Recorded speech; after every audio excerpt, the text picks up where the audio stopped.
It's not all glossy retail hubs and heaps of noodles. The first Panda Express was a totally different dining experience, and everyone's favorite dish wasn't even an option.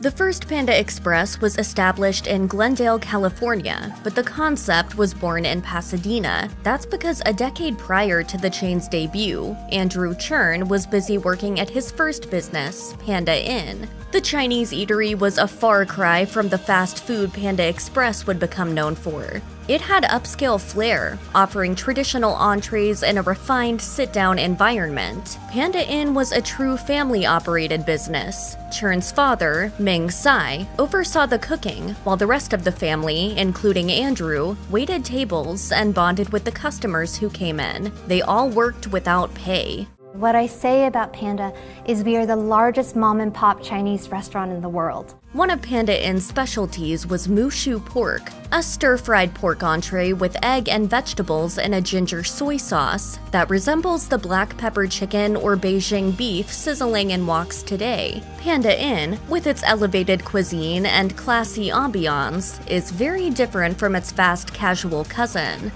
The 1980s was a rad time for fashion, music, and hanging out at the mall. Although food courts account for a small portion of the chain's footprint today, that's where Panda Express got started. The first Panda Express opened at the Glendale Galleria, a retail haven in Los Angeles County. I hate working the theater. All the action's on the other side of the mall.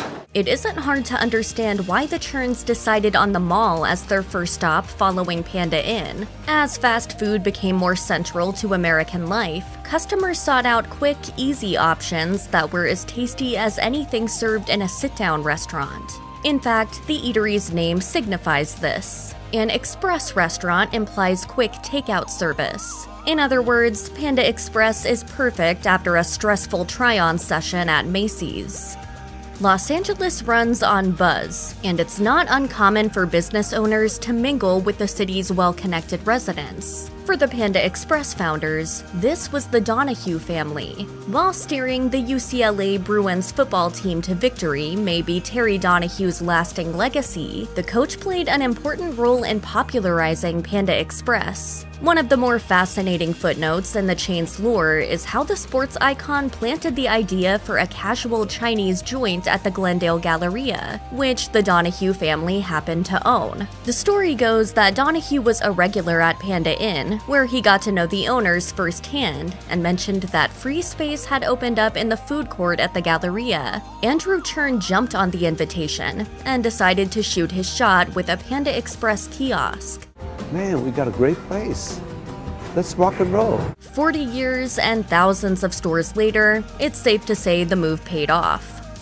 The food Panda Express makes is generally viewed as American-style Chinese, but upon closer examination, it blends the fiery notes of Mandarin and Szechuan flavors. This fusion wasn't the norm in the early 1980s. Most of the dishes served in Southern California at the time came from the Cantonese tradition out of South China. Cantonese food pretty much defines the typical Chinese takeout fare enjoyed by the masses then and now. Mildly spiced amalgamations of steamed rice, grilled vegetables, and meats like chicken and pork are just a couple of the cuisine's defining features. Kinda good. Need a little hot sauce, but it's kinda good though. The downside of Cantonese cuisine's popularity is that it massively oversaturated the market. Andrew Churn encountered this problem early on in the Panda Inn era. He realized he needed to find a way to distinguish his eatery from the rest, so he shook up the ingredients and spices and leaned on specialties diners wouldn't find elsewhere. It didn't take long for that first Panda Express to carve out a name for itself and create a loyal customer base of hungry shoppers looking for a bite to eat while shopping. At Panda Inn, Churn would have to turn away customers because there were no free tables, but not at Panda Express. The convenience made the new spot an instant sensation. From the moment it opened for business at the food court, the takeout spot was busy, busy, busy. Still, there might be a wait for your entrees, especially if you brave the lunch and dinner rush. Part of the reason some people detest malls is, of course, the crowds. And yet, the jam-packed environment that can be so disorienting is exactly what helped Panda Express grow into the enterprise it is today. In fact, in an interview with the chain's in-house podcast, Panda Express, Churn praised the mall format for cultivating the foot traffic the business needed to thrive. Because malls attract patrons for a whole host of activities, trying on clothes, say, or purchasing gadgets, potential diners don't need to be flagged down in order to check out a new restaurant. Panda Express is a mega chain these days, with a workforce of almost 40,000 employees. But in the early days, the restaurant's staff numbered around 10. It's easy to forget that Panda Express was once a mom-and-pop establishment, and nothing illustrates that point more than the image of a skeleton crew churning out egg rolls and noodles by the platter. Only 10 people made up the company back then, and those were the same people who cooked, cleaned, and handled the non-stop flow of shoppers with an urgent need for an egg roll. Most chains have double the employees that Panda Express had in 1983, around 17 per store, give or take, which should give you an idea of the difficulty the brand new business endured. But it didn't take long to find its footing. Despite the sort of pressure cooker climate that makes plenty of restaurateurs throw in the towel, starting off with such a small team wasn't the disaster you'd assume it to be. In fact, Churn takes great pride in the way his fledgling company was able to ride through the chaos, and he fondly recalled the thrilling atmosphere of the restaurant on its first day of business. In this day and age, fast food workers punch your order into a computer system. It's fast and requires no extra work to communicate the details to the back of house. This system, referred to as point of sales, was how Panda Express operated back in the early 1980s. In fact, the Glendale restaurant would have probably been one of the few eateries using such advanced technology. Peggy Churn is viewed as one half of the Panda Express leadership team, but really, it was her engineering experience that grew the mall staple into a fast food empire. With a background in math and computer science, she used her skills to whip up a software tool for the restaurant. Not only did the digital system allow for order taking via screen, but it also streamlined automated functions for time-intensive tasks, like supply tracing and data analysis. As with any technological advance, there were hurdles. It took time for employees to get the hang of the new way of working, but once the wrinkles had been ironed out, dishing out meal after meal became incredibly smooth.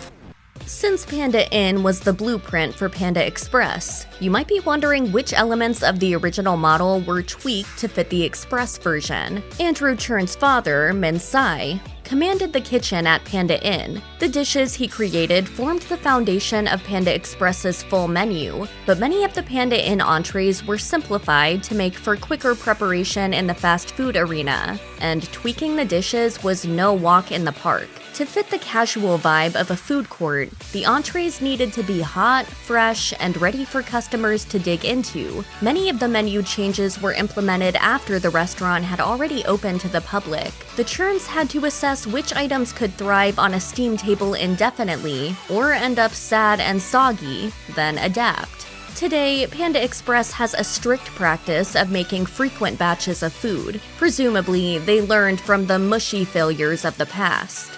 If orange chicken is your go-to Panda Express order, then join the club. It's sticky, tangy, and crunchy in all the right ways. And it's undoubtedly the crown jewel of the menu. No other dish compares in terms of the pure volume of orders. But it wasn't an option for first-time patrons at the Glendale Galleria. The first Panda Express predates orange chicken's appearance on the menu by about 4 years. That's right, 4 long years passed before the iconic entree finally made the lineup. And with Chef Andy Cow's creation of the original orange chicken in 1987, Panda Express would become unstoppable. Today, orange chicken is Panda Express's signature item, but when it was initially conceived by the chain's in-house chef Andy Cao, it was little more than a local specialty. For the culinary history buffs out there, the entree originally came out of Hawaii, where a few restaurants served it before it went national. And the lucky locals eating their orange chicken before the rest of the country weren't getting the version we've grown familiar with. Early incarnations were made with bone-in poultry, as opposed to the juicy, all-meat nuggets coated in breading we crave today. It's normal to see Panda Express menu items come and go, but with a few exceptions, such as the orange chicken, the items you'd see at the food court in the restaurant's early days aren't far from the chain's offerings 40 years later. Whether it's stir-fried pork or mountains of chow mein, the same delicious options have been in rotation for as long as the company's been inside a food court. Kung Pao chicken is an example of an entree that's been on the menu for years, and it's a staple for a good reason. The dish embodies the signature Szechuan heat and spice. Perhaps the only difference is that today the dish carries a Walk Smart label that marks it as a nutritionally sound option. Other than that, the recipe of peanuts and chicken tossed with chopped peppers and zucchini, an exclusive touch according to Churn, has stayed pretty much the same for 40 years. Nowadays, Panda Express isn't the only chain slinging egg rolls to the masses.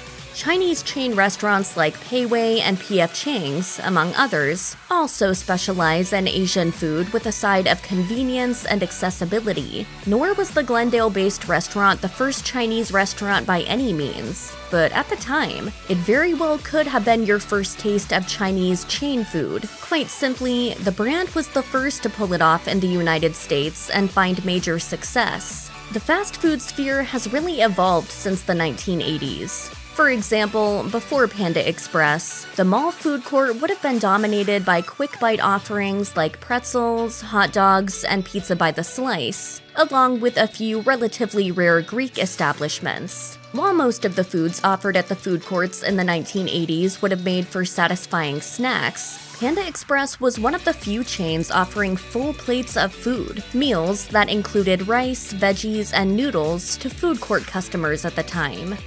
The Glendale Galleria has endured as one of Southern California's top shopping destinations, and so, by proxy, has the first Panda Express. Visit the first floor, and you'll see the original serving counter. In many ways, you'll be able to chow down like it's 1983, because, for the most part, the restaurant's appearance remains markedly similar. Andrew Churn has remarked on the format before, noting that the steam tables, the build-your-own menu, and the dishes themselves are essentially the same as those that were experienced by Panda Express visitors in its early days. So whether you're a longtime Glendale resident or just happen to be in that part of town, you can still live out your mall fantasies that end, of course, with Panda Express.